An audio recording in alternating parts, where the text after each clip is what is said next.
It's day 80. The winds have kicked up in the past few days.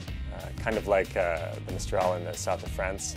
Can drive you a little crazy after a while. It also makes it more difficult to carry sheets of plywood and make long tape measurements. But that's just the nature of this microclimate. We can get banks of fog here that sock in for a few days while it's blazing sunshine in places as close as Masa.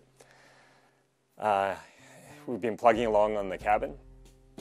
The three of us work together in the morning, and then I work alone in the afternoon.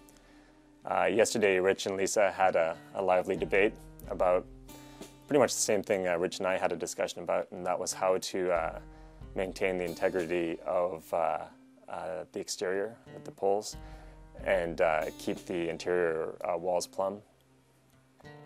I kept out of it and made like Switzerland. But they sorted things out and everyone was smiling by the end.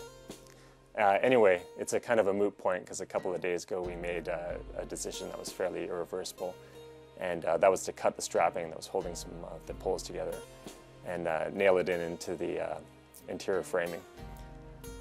So that's done. Anyway, we have the first plywood up, and as we were sticking it up, I noticed some nailing of questionable quality.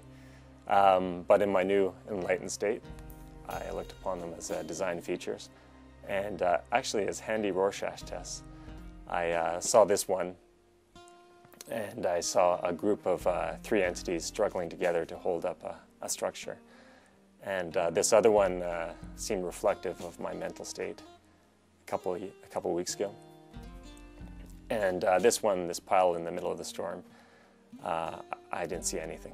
But I thought it was kind of like a screensaver on my brain when I'm thinking of nothing. Yeah, there's been some dirty talk about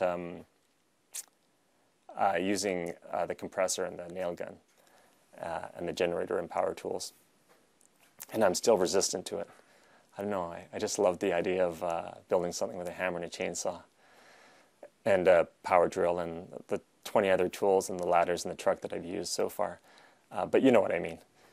But I'll continue to hammer away with my iPod on and my titanium hammer until probably crunch time. We'll see. But I'll keep holding out. Rich and Lisa are under pressure also to finish their building project, the Ravenshoe, since they have renters at the end of this week. So they're working with sort of two deadlines, which they're not used to. They usually have the luxury of chipping away. And it's just a whole new different prospect when you've got to get something done by a certain time. But we will, I don't know, at the risk of sounding like a broken record, get the framing done, the plywood up, the windows in before I need to move in, I guess. But I'm hoping to have the plywood up by Monday.